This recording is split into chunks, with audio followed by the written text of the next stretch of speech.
Actors who are good actors, they want to act. If you give them a role, they can play. I mean, the perfect example is Voight. I think when people are, a lot of times you see actors as they get older, they really crave those kinds of roles. In the early part of your career, you want to be a star. You want to play the lead roles, and you want to star in films. But I think as people get older in their careers, it's something richer that they're after. And there's so many great, great actors who starred in big films themselves. I mean, Voight is a great example. I mean, who made more, incredible films, and who gave more important performances in films than Voight? There aren't many. Voight, who did Midnight Cowboy and Coming Home and Deliverance, just to name a few. He's an amazing, amazing movie actor. And but as people move on in their career, you give them a role that they can really sink their teeth into. And the good ones always seem to turn up to come to that party. They want to play those parts. And I think John did a really, really great job as FDR, which is tough to play these biographical roles.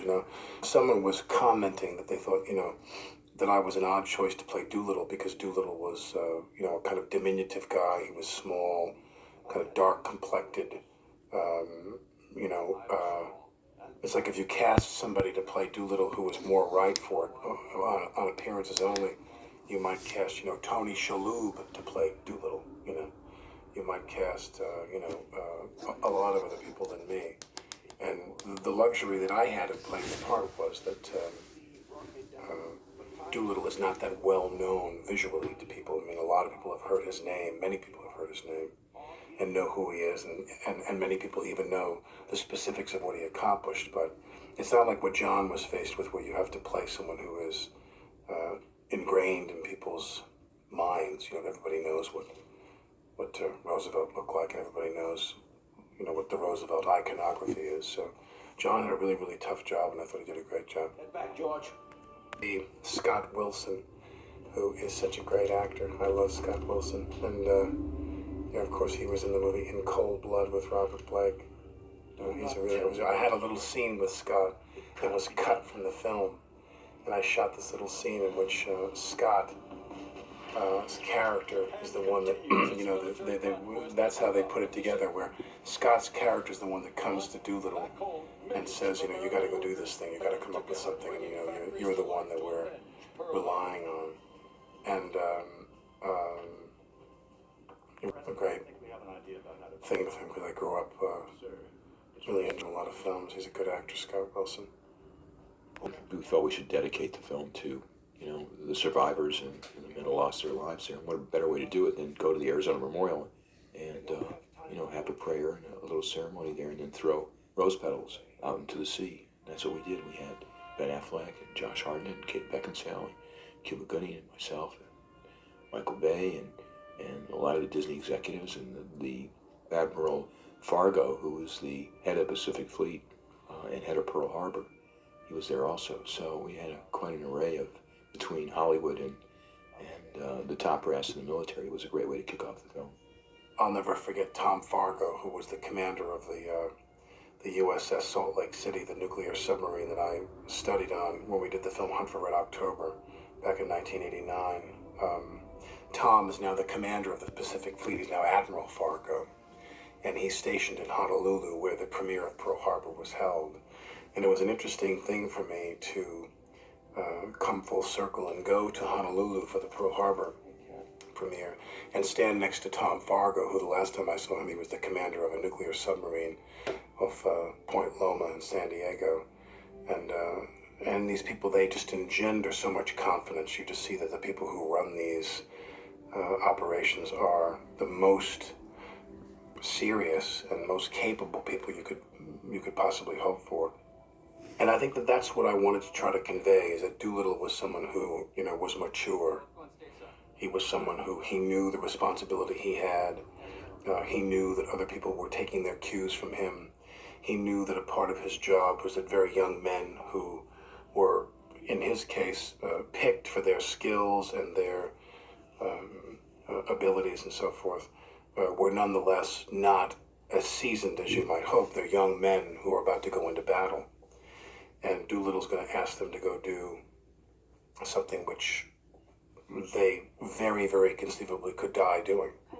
And some did die doing. And I think that I think one of the toughest things you can portray when you portray military people is that sense that when you're a commander, you're saying to people, we're going to go do this thing and we may die, and that's okay. How do you convince people that you may die and that's still okay? That was the trick, I think, was to make Doolittle as sanguine as possible and as reasonable as possible. Feeling sorry for myself because we were concerned that the problems of one guy's romantic struggle would so pale in comparison to the attack of Pearl Harbor. Again, one of the things you find out in a way about real tragedy being around it is that, at least in the World Trade Center case, it seems as though everything sort of becomes more important, all this stuff, without being self-pitying. But certainly more willing to do the right thing. While he gets angry in the scene, my character, once he comes to understand what's happened, he wants to do the right thing. Chicken scene, because Michael was told that it was rural in Hawaii, and so he wanted to have chickens running around to demonstrate the I don't know, that what he felt was in the pastoral setting. I think it was sort of distracting of these chickens, but we thought that it was going to be strange and take away from the scene, but you never really see the chickens, so it was also distracted. Fragment. Since I haven't slept with her, I realized that, of course, Josh is the character is the father, and been up until the point right here, I want to know why he's just feeling so hurt, doesn't understand, feels just completely abandoned. Which is also something I could relate to. This ended up being one of the scenes I liked the most. The stuff I could identify with in the movie was like the purest, simplest human stuff, and I thought it was interesting to run that through the filter of this different sort of way of talking and this different way of approaching life. For research, I looked at a lot of newsreel, listened to old radio shows, read magazines and stuff, and it was kind of a big experiment to see if it could be pulled off in that kind of earnest way and still seem emotionally accessible. I'm not sure if it succeeded or not. When you do a movie like this is that the movie's not about Doolittle. The chance for you to front load into the movie a lot of stuff that you've learned. I mean, I did the research and you do all the work, and you certainly wind up doing enough work to do a mini-series about Doolittle himself, which of course is not what we're after here, because it's a movie about something else and it's about other people. What I try to appreciate is what is Doolittle's role in the film? What is his place in the film, considering that it's not a film about him. About Doolittle was, you genuinely could make a movie about this guy, and you could do a mini-series about him. He came up in the world of military aviation at the time of, right after World War I. And he came up and was very much a contemporary of Lindbergh and flying and testing aircraft in the 1920s and 30s, rolling right up into the German military buildup in the 30s. And Doolittle left the Army. There was no Air Force at the time, so he was in Army aviation. And he left the Army and became a reservist and went on to become an aviation consultant to Shell Oil. And Doolittle, who has many, many accomplishments to his credit, one of the foremost was that he had lobbied Shell Oil and the U.S. government to stockpile high-octane airplane fuel in preparation for World War II. Doolittle had gone to visit the Germans, as did Lindbergh and many other Americans, to kind of marvel at their industry and their aviation, how they had built so much weaponry and aircraft in the 30s. And Doolittle said, listen, if you come the day that you do have to meet this challenge against these people, it doesn't matter how many planes you build or how quickly. If you don't have the fuel for it, then you're dead. And people argue with him strenuously about that, but he did indeed prevail. And some people credit him with this overwhelming contribution to the war effort in convincing Shell Oil to stockpile high-octane fuel. I mean, hundreds of millions of gallons of it or barrels of it. I don't even remember what the dimensions of it were, but Doolittle had the foresight to say that if you don't have the fuel refined, the planes aren't going to do you any good. Because you have to remember that petroleum products back then were a very precious commodity, so stockpiling a lot of stuff like that was going to take oil resources out of the economy, but Doolittle prevailed and they did that. On that basis, or not at all. Doolittle's famous speech that he gave to the men, a lot of this stuff was culled from or compiled from real events. We had advisors there the whole time. There were people sort of nitpicked over little things, but for the most part they stuck to pretty accurate stuff. This is one of these cases of like, well, why is it wet inside the hangar? Just because you get that nice reflective look, but it doesn't actually make sense. Why there would be water inside the hangar and no water outside. And it's just, but it's kind of emblematic of an approach to filmmaking, which is, which I don't have any judgment about. I think it probably serves to make things look, it's a larger than life approach in a way, and that's really what I think Michael wanted to achieve here is sort of bigger than life. You see again the water, the floor, so you get that reflection. And maybe it's the kind of thing you notice only if you're there shooting it, and it just sort of goes into your subconscious otherwise. That they had to practice these takeoffs and it was difficult, and Doolittle did it. But again, there's a line where I have later on where I say, if he can do it, we can do it.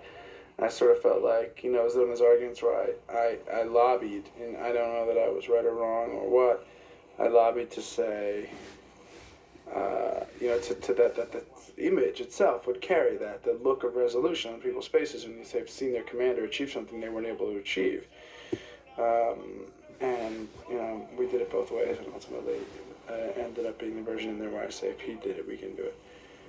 It's coming up, and it's just one of those things where you're not really you don't dictate that stuff, and it's the adage about the control of actors or whatever is here. It's right here.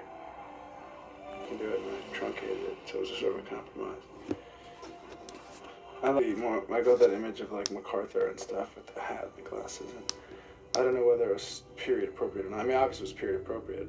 I sort of liked doing that. It made me feel like it had the integrity of the period and stuff. Deck of the Hornet. The Hornet is the carrier that they drove. That's the word they use, by the way, drive. They drive their boats. The Hornet is the carrier that they drove toward the Japanese coast. They got spotted by Japanese picket ships earlier than they'd hoped, which impacted the mission because the fuel they had and all the calculations they had were for a flight of, I think it was 400 miles, and they wound up having to travel 600 miles. So, Doolittle handpicked these people. He supervised this whole program of getting these bombers stripped down and getting them on board this carrier. He supervised the program with other Navy intelligence about getting the ship as close to the Japanese coast as they could. And then they took off on April 12th. And then their mission was to drop their bombs on Tokyo and then head for the Chinese coast. And if they didn't make it, if there was any problem with that, they were going to crash into the sea, or they were going to crash into the mountains of China. They were heading for some friendly Chinese territory. This, of course, is a moment here where Doolittle takes these medals that were given by the Japanese government to the United States government, and they're going to give them back, as Doolittle, ironically says they're going to give them back to the Japanese. They're going to fasten them to the bombs that they drop on Tokyo, and that is true. That is a moment that actually happened. Really a big part of what happened because, America got hit, and the demoralization of the country as a result of the attack on Pearl Harbor was significant. I mean, people were really scared because Hawaii is, obviously far, far out of the coast of the United States in the Pacific Ocean, but still people felt very vulnerable. The vulnerability factor was huge for Americans at that time. And so to do something, however minor it might actually be, was important, and they wanted to do it quickly. The sooner they did, it was almost like, give us whatever you can, even if it's not something big, even if it's not crippling of Japanese industry or military, but just give us something that we can be proud of. Excuse me, maybe. Sometimes because he felt When the news starts coming, not. I want to be. I guess as an actor, my instinct was to think that what I was doing was the most. What we were doing as actors collectively was the most valuable thing, and Michael's not interested in playing politics with what he doesn't want to hear either, so he won't even do the sort of, which I actually don't mind. I'd rather not be shined on, you know what I mean? If somebody's gonna be interested in your song and dance, I'd rather they not go, yeah, interesting, maybe we'll do that, and then just neglect it. So Michael just sort of ignores it, or doesn't do it, or says no, or... The rehearsal process for this movie was just basically getting us acclimated with what kind of stunts we're going to be doing, and you know, fine-tuning the dialogue of the piece, and you know, acquiring the accent, and or deciding on the accent, and then going to boot camp. You know, there weren't like scene rehearsals, you know, or deciding on the accent, and then going to boot camp. You know, there weren't like scene rehearsals. You know, we did that on the day, and it was we had 2 weeks rehearsal.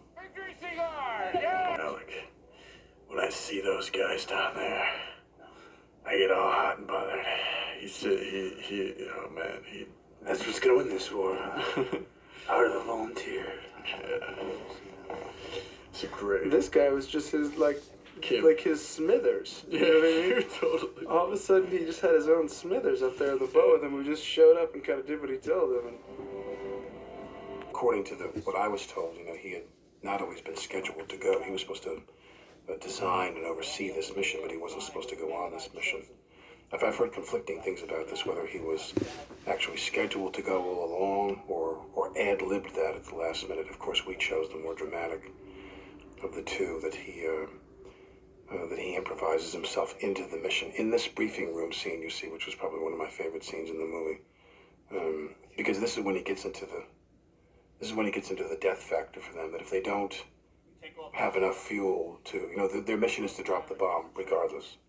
Their mission is to go to Tokyo and drop these bombs, no matter what the consequences, and that's the job they have. You know, the death factor is part of the job. If we go to Tokyo and we drop the bombs and we don't have enough fuel to make it back to, you know, safe, you know, friendly Chinese territory, well then, you know, and then of course he tells them, you know, what his plan B will be. weak. There it is, man. Guy, I really, really, really liked Alec. I just think he is so nice, and I mean, I wouldn't be giving him all this shit if I didn't think he is so good humored and such a sweet guy, such a prince of a guy. Likewise, he was one of the funniest guys that was on the set at any point. One of the funniest guys I've ever met. He could just come up with, you know, the most hilarious thing. You wouldn't know it. It's just to bust out with. I kept on telling you, you gotta do comedies. You're hysterical. Yeah. He's kinda- done a few, and he's really, really good at them. His SNL stuff is just brilliant. Oh, He yeah. was great. I'm a handsome actor. Yeah, Lang Thompson's handsome. Yeah. The parallels to Armageddon too, and you've seen this, like, this is the equivalent of, like, the Liv Tyler character at home at Mission Control listening to the thing where they go off and Bruce Willis' character dies, and or like the dumping the stuff off the planes was like pulling the stuff off the armadillos. You start to see, for me, like, there's a couple filmmakers I've worked with a few times, and you can start to see them like kind of using their tricks, their thing that they feel comfortable falling back on. That was interesting. He would never admit it. He was like, no, it's nothing like Armageddon, but it was the same. Don't tell, man. That's all. Thanks, boss. All right. See you guys later. That's it. What is Well, it? what Whoops. happened, Ray? Hey, nothing. We're just wrestling. That's good. I forgot this scene's put back into the movie. It was not in the original cut. The other one, I think, was a new scene, too. Or was it? And somehow I'm looking at her picture upside down. That's something you can see. It's wetting the floors, you know what I mean? You just go, why am I doing this? It doesn't matter, just do it, you know? And I'm just... You don't really get any perspective on where we are. What's going on? It's like he leaves the room and just like, hey dude, roll off me, will ya? There we go. You know, let's go back to snuggling. Hey, hi sweetie, thanks. We kind of flirt and go back to... Michael didn't exclude any demographic. That's one of the things I like about him. True populist. Long time, man. Sure, you know, and I'll tell you what, Josh, if I had to be in prison, the best bunkmate I could ask for.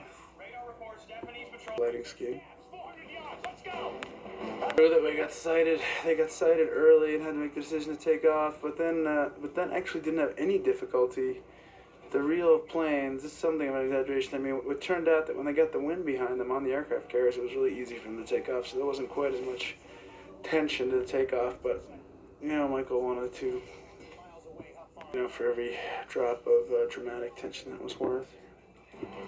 Storytelling, and this is where, you know, like doing a real life piece is or something that actually happened is you get in a lot of trouble because, you know, the event itself is spectacular. There have been movies that have documented it better than this one, but this one has, you know, it has all the added gloss and. Yeah, ultimately, I think you make the argument that if you want to watch the History Channel, you can watch the History Channel, and there are textbooks available, and there's a lot of very, very clear, factual stuff available, which you know, we went through reams of getting ready for this movie. But if you just make it, you know, somebody's doctoral thesis, you know, in history for their, you know, degree, it's not as compelling, and nor does it give you the emotional accessibility. This is like one element of recording history, which is to try to recreate the sort of emotional human perspective, which is the one thing clearly absent from textbooks. And I think that ideally complements learning in other ways. Well, the story is what's important in this film, and as opposed to the dry fact. But this is true. Broomsticks. Is that true? Am I making? Yeah, no, I think that was true. But it wasn't done on the deck. It was done ahead of time. It wasn't done last minute. Sword. Yeah. I never knew why he's pronounced sword. Sword.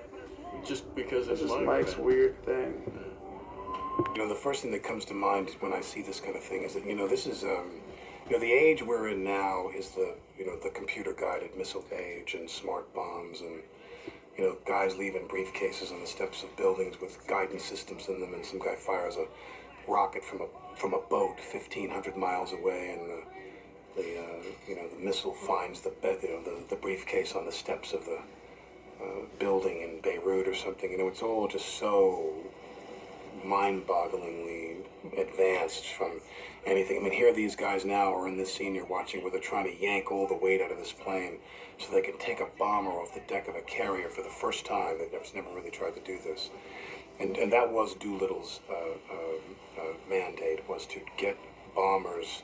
How could he get a carrier as close to the Japanese coast as possible and take bombers, stripped down, you know,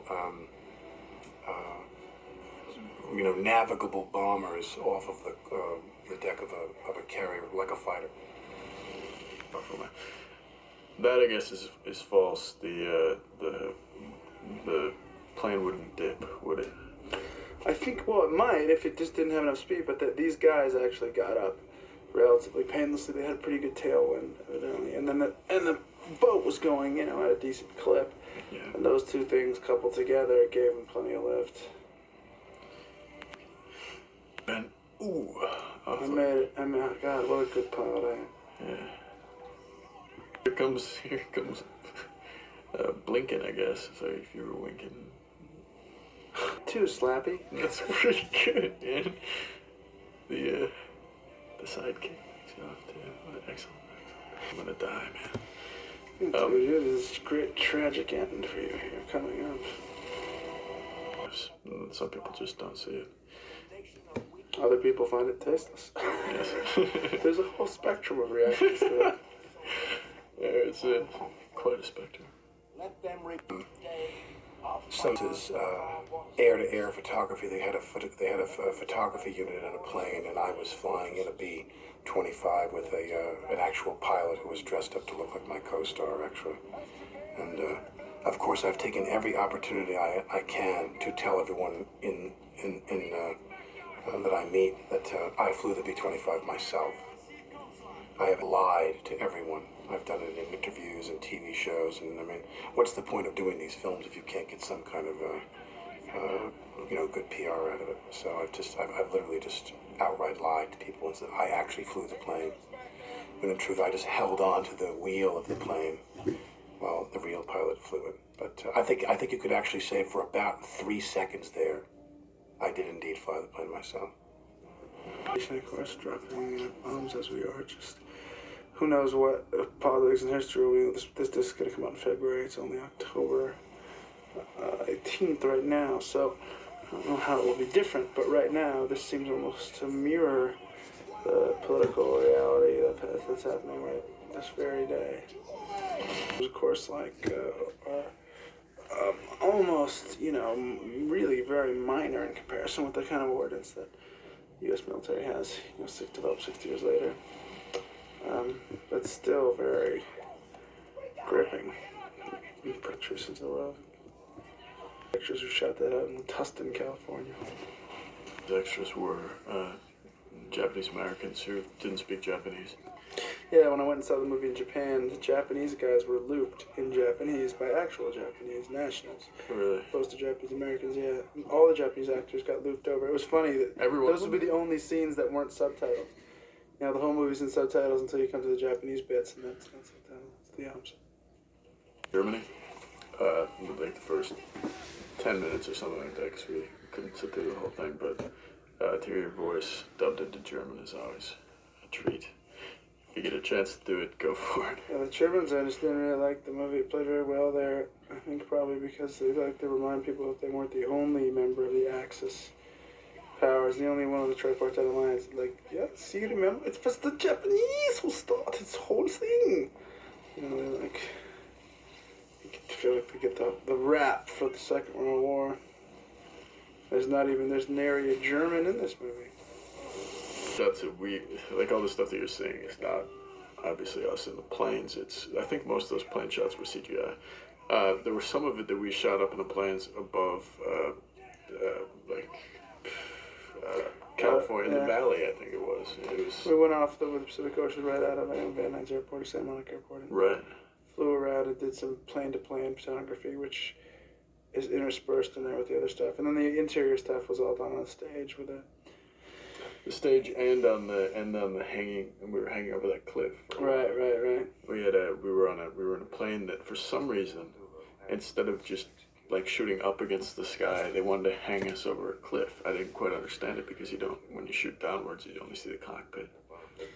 That scene right there with FDR is like what I mean by like, show us by ourselves. The music becomes ominous, and then he says, "You mean our boys are flying blind, running low on fuel, or whatever." Yeah. It's one of those things where it's emphasized in so many different ways. I wonder if it wouldn't have been more effective to play against it in some ways, but it's sort of a matter of taste, I suppose. Yeah. Oh, it's good. The FDR thing it was kind of I think a tough call for them because FDR is so present in this film and his face is so present in our history books, so we had to, or we didn't have to, but the makeup people and the lighting people had to find a way to make John Voight look like as much like, and that I think is one of the major obstacles of this movie. Kind of overcame well enough that it didn't take you out of the story, which is hard. I've only seen a couple of movies where they've had a prominent historical figure in, and it didn't take you out of the film. Prior to jet aviation, so this is all propellers, and these things are loud, and these things are dirty, and they're these big heaving. These things weren't efficient. These things gobbled up a lot of gasoline, and they spit out a lot of smoke, and they were rackety, and they were really noisy, and this is what aviation was back then. These big fortresses that could carry all these people and all these bombs. radio equipment and their, communications equipment and so forth was very primitive compared to today. I mean, today when you fly a plane, you fly in a jetliner from, you fly a 747 from New York to Los Angeles, the pilot flicks a switch and the computer lands the plane. They don't even fly the plane anymore. I mean, they do if they want to, or they do if they're in inclement weather. But this is back in early aviation, which these things, you had to have guys, had to have some pretty strong forearms to yank these sticks and turn these wheels and get these things to fly because, there was, pretty primitive hydraulics back then. I mean, there was a lot of physical labor involved in aviation back then. And not that there isn't now, but it just doesn't compare to the way it was back then. And you could tell when you were on these things that it was danger. I mean, every time these guys got in these planes, it was risky. With the big plane and the shootout and stuff out here, it took like 2 weeks to shoot this sequence and got into a lot of close quarters combat and stuff, and sort of a different side of the war. Excellent marksmanship. With a handgun. Run a rabbit with a $3 pistol. That was a Joe Foss line. Yeah. By almost shooting you, I shot your plane. Did you see that? I guess that was the gunner below you who actually technically saved us. Right? That's Anthony. Oh, good old Anthony. More of the piece of what's called in my neck. The crew made Greg Zola sit there for an extended period of time while everybody ran away. One night, it was supposed to be a setup for his close-up, but everybody decided they were going to leave, and Greg was laying there on the other side of the plane. And for quite a while before he realized that, because when you're in that piece of equipment, you can't, and you're kind of lodged in there, you've got metal over you, you can't move that well. It was quite a while before he realized that nobody was around and ready to film it. Once again, when the action comes around, Michael really, steps up. I really like all of this stuff. I think it gets the point across very well, and I think it's rough, On military people, I've done a couple of films where consultation with military advisors and an immersion into military culture has been necessary, and you always walk away from the situation with the same response, which is that these people are so serious and they're so dedicated, and the people who rise to the top of that hierarchy, I mean, people who that I've met. How to Die, we shot a bunch of different things here. Ultimately, kind of had a condensed version of what we shot. Like on that boat. I'm like, honey, don't leave me. This does look like a... now, but it will always be there. Like Barnes and Elias, two fathers fighting for possession of my soul. I always feel like it's the Charlie Sheen voiceover time at the end of the tune. Charlie Sheen. Thanks, you worked on it. I'm fine. Woman, you remind me of myself. 20 minutes ago.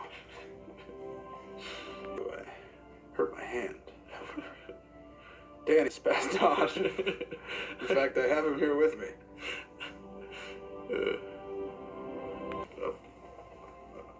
A pitch to be in the casket when that occurred, when they pulled me off the plane. I made a pitch for you not to.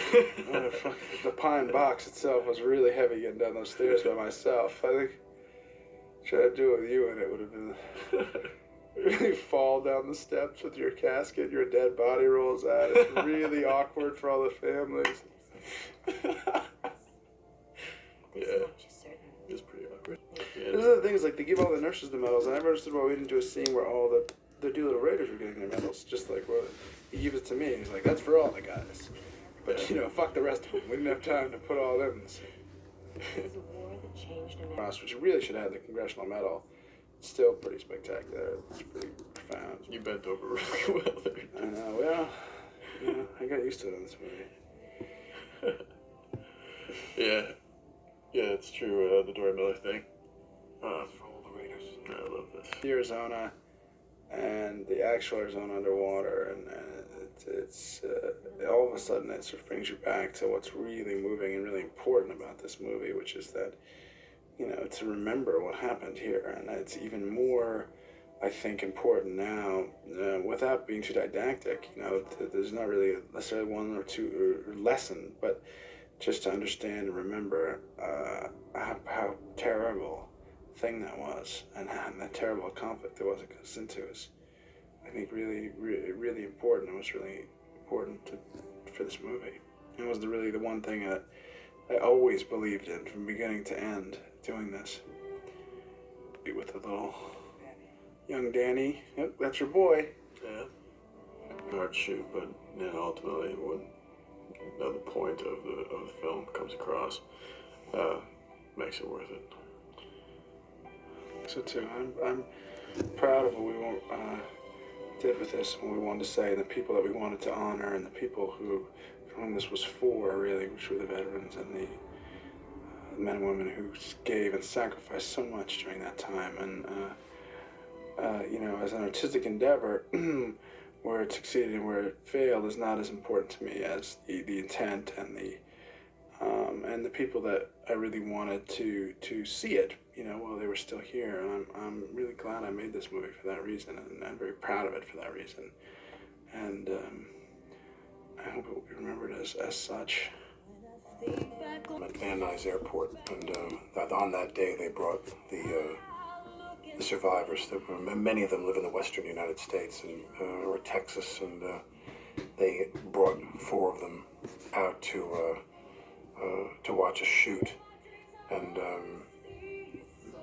to meet 4 of them. We had lunch with them and spent the day with them.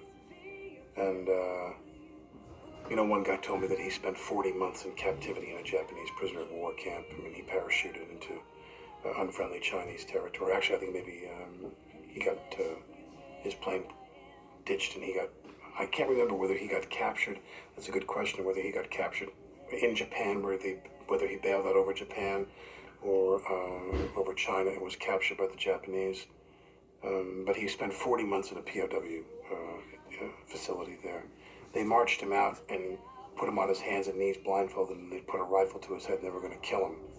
And then, he told me twice, at the moment he was about to be executed, some guy would come running out into this field screaming that they had uncovered some more information that they wanted to ask him about, so they'd bring him back in and they'd torture him again for a few more weeks and ask him more questions. And he said that when he was discovered, these guys were locked away in these facilities in Japan, and they were given instructions that they never be found. They wanted to, that if the Americans came, or if the war turned against the Japanese, that they wanted these guys, never to be turned over. They may have even killed some other Americans that they captured, and I don't know about, execution of any of the Doolittle Raiders. I think that they might have killed a couple of them, actually. I can't recall right now, but this guy said to me that, some Americans came and found him locked away in this facility. And he didn't even know that the war was over. Thought that the film was, that there was, some conveniences as far as the storytelling was concerned. But my attitude is, so what? I saw the film and I thought it was a great film. But I think that's interesting. I think that some people were very critical of the film. I mean, I don't know if you'll ever use this in the DVD track. I mean, talk about the film in terms of its, because they said such god-awful things about this movie. I mean, I was just so stunned. I mean, I was shocked. I mean, I was shocked. I was really, really, I thought, what movie did they watch? And then I really got it. Then I figured out that it's not about the film, it's about them. They don't want an unironic film. They don't want a 50s love story. They don't want somebody who looks like Ben Affleck looking into the eyes of someone who looks like Kate Beckinsale and just saying very simple things about how they feel about each other and how they feel about their circumstances and where they are and what they have to do. They don't want that. They want Pearl Harbor directed by Quentin Tarantino, which I think would be amusing to say the least. affords us as filmmakers the luxury of showing an audience things that we've discarded for various reasons. Some because of a ratings board, some because of the raciness of what they are, and some because we didn't like them at the time, or some because the producer or the studio didn't want the director to put it in.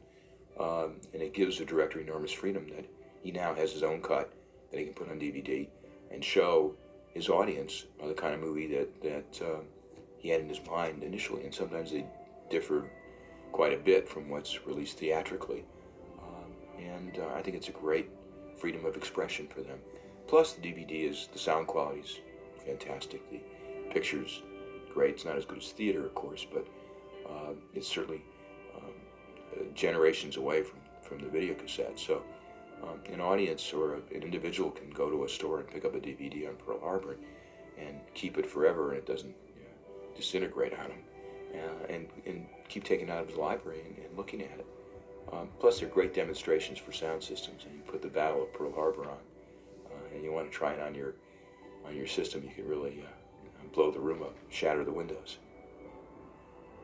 Going to film school, when you have a director comment on his vision and what he did, or the producers talk about how difficult it is, or the writer talks about what he was thinking when he sat down to write the script and why he made certain character moves.